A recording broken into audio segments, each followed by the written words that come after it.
frente. Mas tinha gente que não queria. Como que ele reagiu a isso? Neemias reagiu diferente. Mas enquanto não vamos ver aqui a reação de Neemias diretamente, nós vamos ver que quando você está trabalhando duro, eu estou trabalhando duro, descubro que estou sendo bombardeado com risadas, com fofocas, com zombaria, com resistência, é natural que eu vou ficar desanimado.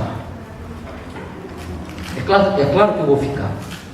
E quando você acha ser mais provável que apareça um desânimo, será que você sabe?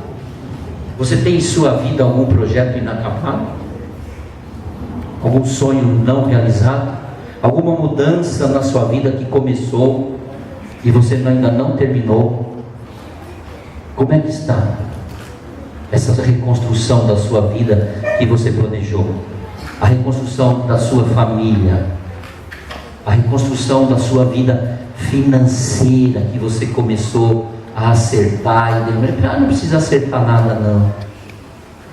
E vem as dificuldades para que os teus planos não sejam realizados. E você colocou isso diante de Deus. Vou repetir, diante de Deus.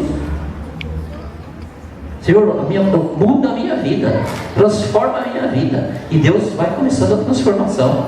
E no meio do caminho vem as oposições, vem o inimigo, vem Satanás para derrubar a glória do Senhor para ser manifesta. Vem Satanás para derrubar que você não dê um testemunho aqui na frente. Ele foi lá na frente, chorou, falou que ia mudar, falou que estava fazendo isso e até agora ele não veio ainda contar bênção. Sempre tem alguém na igreja que está olhando essas coisas, infelizmente, não é verdade? Então vem esse desânimo. Em primeiro lugar, o que é? Uma fadiga. Você vai ficar cansado. E aqueles homens, e aqueles judeus, e aqueles trabalhadores, e aqueles homens que Neemias contratou, e aquelas famílias que estavam trabalhando, começaram a ficar desanimados. E eles puderam então dizer assim: os trabalhadores não têm mais força, nós estamos cansados. Foi isso que eles falaram, não é verdade? E eu não tenho aqui o texto para lembrar os irmãos. E aqui verso 10: o povo de Judá começou a dizer, entrou na onda dos inimigos, os trabalhadores já não têm mais força, um espírito esgotado, os problemas, a sua mente vai ficando cansada, desanimada, e aí você se sente cansado. Aí você fala: hoje eu não vou trabalhar, hoje eu não vou para a igreja. Eu comecei a construir a casa lá, mas hoje eu não vou para lá não. Aí você fica cansado. Por quê? Por causa daquilo que você vai ouvindo, os palpites que você vai ouvindo. Você fica cansado, frustrado. O que eles falaram aqui? Os trabalhadores não têm força e ainda tem muito entulho. Será que tinha muito entulho ainda? Eles estavam já na metade da construção do muro. E aí o que eles fizeram? Porque estavam desanimados, cansados por causa dos outros, eles só ficavam olhando para o entulho. Eles não ficavam olhando para o muro que já estava na metade. Fica olhando para as coisas ruins, para as coisas erradas. Tanto que a gente vai falando as coisas erradas, aí você começa só a olhar aquilo que está errado, aquilo que não deu certo. E quanta coisa deu certo? Quantos recursos vieram, amém? Quantas vitórias Deus deu para você poder começar aquela mudança? Os recursos financeiros para você começar a tua casa, os recursos financeiros para você casar, não é verdade? Para manter o casamento, e tantas coisas. E nós não olhamos para isso, e acabamos não olhar. E aí vem o fracasso, né? Os montes de escombro vão diminuindo, as coisas vão diminuindo, mas nós continuamos olhando para as coisas erradas. E aí vem o fracasso. Aí sou um fracassado mesmo.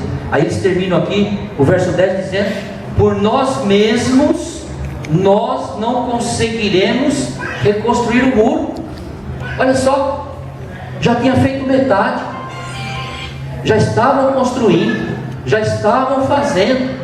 Aí de repente, não vou conseguir terminar meu curso, não vou conseguir sustentar meu casamento, não vou conseguir criar meus filhos, não vou conseguir educar meus filhos, não vou conseguir transformar a minha vida. Não, é errado, não é verdade? Quando nós estamos cansados, esgotados, isso acontece. Tudo parece impossível, mas nós aprendemos, você aprende que com Deus tudo é possível. Então nós não podemos e eu não posso ficar nesse negócio de frustração, de fracasso, de fadiga, de medo. E os nossos inimigos diziam: antes que eles descubram, eu já disse esse verso aqui, antes que eles descubram qualquer coisa, nós vamos estar lá no meio deles e nós vamos matá-lo. E começa a ficar com medo, e coloca medo em todas as coisas.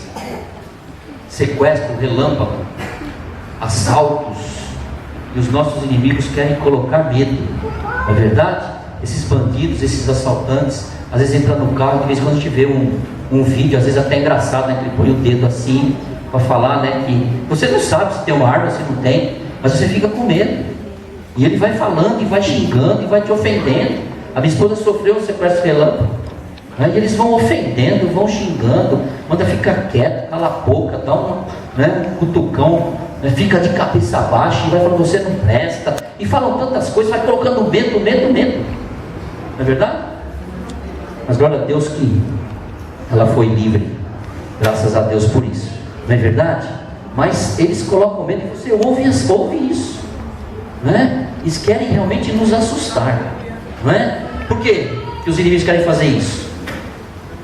Eles querem dificultar a palavra de Deus na sua vida, eles querem dificultar a promessa de Deus na sua vida, amém? Não andeis ansiosos por coisa alguma, mas em tudo sejam conhecidas diante de Deus as suas petições, mas buscai primeiro o reino de Deus, e as demais coisas vos serão acrescentadas. São muitas as promessas que Deus tem para os seus filhos, são muitas as promessas que deu para você, e algumas promessas dessas começaram a acontecer na sua vida, e de repente essas promessas parece que, é promessa de Deus, é promessa de Deus, ela vai até o fim, amém? Amém. Se você começou a construir alguma coisa, se você está bem e os seus sonhos estão sendo realizados, continue, não dê ouvidos a ninguém, você deu ouvidos a Deus, e o propósito de Deus é que você construa, o propósito de Deus é edificar, o propósito de Deus é trazer paz, é trazer alegria, é trazer conforto. Então eles querem dificultar a palavra de Deus e deter a obra de Deus, a glória de Deus na sua vida. E qual é a resposta correta então, diante desta situação? Diante dos rumores, diante da resistência, diante do ridículo, o Neemias poderia abandonar tudo. Bom, vou embora. Eu estava bem lá com o meu rei, estava fazendo o meu serviço, tinha um bom salário, estava confortável, trabalhava só 3 horas por dia, né? Aqui eu estou trabalhando direto, eu quero construir esse muro em 52 dias, então eu vou abandonar tudo. Ou ele poderia deixar de levantar os muros: bom, vamos parar a construção aqui e vamos partir para a guerra, né? O inimigo quer isso, é que você largue o que você está fazendo e vai dar atenção para ele. E ele sempre vai inventar uma guerrinha, ele sempre vai inventar uma briguinha, ele sempre vai inventar alguma coisa para te desanimar, e você vai começar a dar atenção para ele, o teu propósito vai por água abaixo. Ele poderia lutar e parar de fazer o muro, mas o que ele fez? Eu vou lutar, eu vou me defender, eu vou me preparar para a batalha, mas eu vou continuar construindo o muro, amém? Eu vou continuar no meu projeto de vida, eu vou continuar nesse projeto que Deus me deu, eu vou continuar no propósito que Deus deu na minha vida. Eu não vou parar, eu não vou estacionar, eu vou trabalhar, amém? E a glória do Senhor será manifesta na minha vida, Então é isso que ele fez, e isso é ser ativo, isso é ser proativo. Essa pessoa que de uma forma ou de outra, ela encontra as diversas maneiras para mudar a situação, para resolver uma situação, para resolver um problema, para resolver uma dificuldade, e ela executa, e ela vai para cima, e ela faz, e é o proativo. É isso que é ser proativo. E o que Neemias fez? Ele não estava disposto e não pode estar disposto a renunciar ao que estava fazendo. Eu não posso renunciar ao propósito de Deus na minha vida. Eu não posso renunciar ao propósito que Deus colocou na minha vida e os planos que Ele tem abençoado na minha vida, e eu deixar esses planos que Deus colocou na minha vida para trás e ir embora. Ele resolveu ficar e batalhar. Se eu ficar desanimado e deprimido por muito tempo, eu vou acabar abandonando tudo. Abandona mesmo. Então não pare de trabalhar, não pare de fazer. Neemias continuou trabalhando. A pessoa proativa é aquela que se antecipa às situações, e ele pôde então criar várias estratégias e fazer várias coisas. A palavra de Deus diz: resistir ao diabo e ele fugirá de vós. O que Neemias fez? Neemias orou. Versos 4 e 5: ouve-nos, ó Deus, pois estamos sendo desprezados. Faze cair sobre eles a zombaria que eles querem colocar diante de nós, que eles que sejam zombados, que eles passem o ridículo, não que eu passe. Alguns dos salmistas sempre diz lá, e Davi muitas vezes diz: Senhor, eu não quero ser envergonhado. Então que a zombaria vai por cima. Deus, Ele colocou, Ele diz aqui numa coisa forte aqui, né? Às vezes eu tenho receio, às vezes até de orar desse jeito, né? Ele diz aqui: não perdoes os seus pecados, nem apagues as suas maldades, pois eles provocaram a ira daqueles que estão construindo o muro, daqueles que estão fazendo a sua vontade, que eles sejam castigados. Porque estou construindo a minha vida, não é? E é o Senhor, nós somos importantes diante do Senhor, e Ele pode estar orando. Isso é muito importante para Deus. E aquele que tocar, né, num varão de Deus, numa pessoa de Deus, não é? Está tocando, não é? Em Deus, amém? Creia nisso. E depois ele orou novamente, no verso 9: mas nós oramos, quando eles falaram que iam atacar Jerusalém, mas nós oramos ao nosso Deus e colocamos guardas dia e noite. Então Neemias orou. Então não responda a esses que estão te criticando, não responda a esses que estão falando mal de você, que estão fazendo piada a seu respeito, que estão dizendo que você vai ser uma pessoa derrotada. Converse com Deus. Neemias orou e colocou guardas dia e noite para se proteger. Depois de orar, ele pôde então reforçar alguns lugares. Neemias também pôde se informar. As pessoas estavam falando muita coisa, tinha muita fofoca, tinha muita coisa. O que Neemias fez aqui? Verso 14, na minha tradução diz assim: então o que eu fiz? Eu fiz uma rápida inspeção. Eu fui lá e inspecionei tudo, viu se era assim mesmo, se não era, se tinha gente, se tinha inimigo, se não tinha, como é que estava a obra, como é que não estava, se o muro realmente estava reforçado ou não estava, porque eles falaram que o muro ia cair. Eu fui lá e vi, as colunas estavam tudo certo, a base estava certa, estava tudo certo. Ele foi lá inspecionar, ele se informou, ele foi lá e viu as coisas, e imediatamente ele disse aos nobres, não tenham medo. Então eu tenho que saber se existem realmente pontos fracos, se o que as pessoas estão dizendo é verdade, é mentira, e eu vou lá ver o meu negócio. Eu fiz tudo certo, está tudo certo. Estão fazendo fofoca mesmo.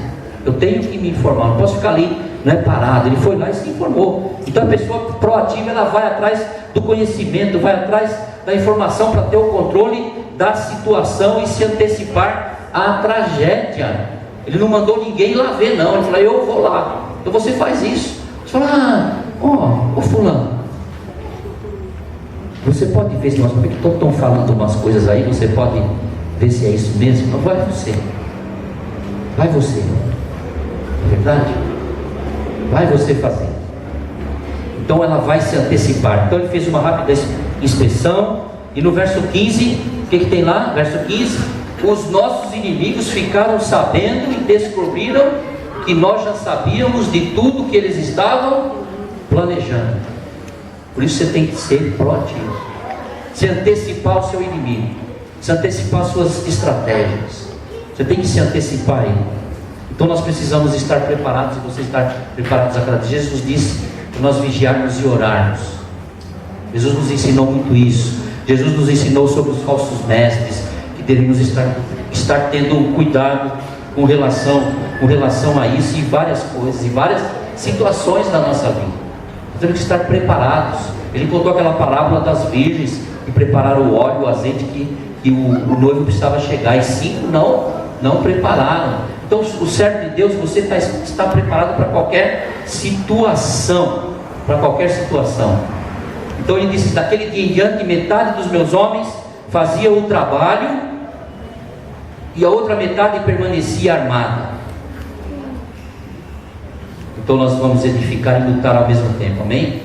É as duas coisas que nós fazemos, é aquilo que você faz todos os dias, né? E os oficiais davam apoio. Neemias encorajou também. Ele não somente orou, se informou, mas e fez as estratégias, mas ele encorajou as pessoas, e ele disse lá para os homens, para as pessoas: lembrem-se do Senhor, olhem, saibam que Ele é grande e temível, lutem por seus irmãos, lutem por seus filhos, lutem por suas filhas, lutem por suas mulheres, lutem por suas causas. Você está sendo chamado nesta noite para lutar, para se lembrar, amém?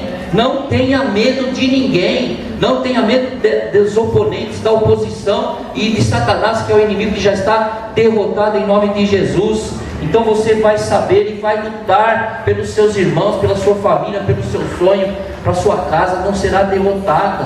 Às vezes tem pessoas que estão dizendo: seu casamento não tem jeito, os seus filhos não tem jeito. Você vai lutar, porque grande e temível é o Senhor. Você não vai ficar passivo assistindo a destruição do seu filho, assistindo a destruição da sua família, assistindo a destruição financeira da sua vida. Grande é o Senhor, e eu vou fazer alguma coisa, e o Senhor está comigo nesse negócio. Eu vou me informar, vou querer saber tudo que eu tenho que fazer, o que eu não fiz ainda, aquilo que eu não fiz eu vou saber fazer, e o Senhor vai ter sabedoria, o Senhor vai dar conhecimento, amém? E eu vou sair desse negócio aqui, vou sair dessa coisa e vou continuar a minha mudança, amém? Olhem para o futuro, Deus é a esperança. Eu tenho que tirar os olhos do inimigo, é isso que ele quer, e olhar para o Senhor, olhar para Deus. O Senhor é o nosso vencedor, é o vencedor, e Ele agiu, não é? Então colocou todos os homens armados, eu não sei como é que ele fazia isso, com uma mão trabalhando e com a outra segurando a arma. Eu acho que a minha arma devia estar amarrada, amarrada na cintura para ele construir o muro, mas estava lá pronto, armado. Cada um dos construtores trazia na cintura uma espada enquanto trabalhava, amém? Você tem a palavra de Deus, a espada, amém? E toda a armadura de Deus, que eu não vou ler aqui, você conhece a armadura de Deus, não é? Então você tem que deixar de focar no inimigo e olhar para o Senhor, amém? E você tem que saber o que você vai escolher, não é? Seu casamento, não é?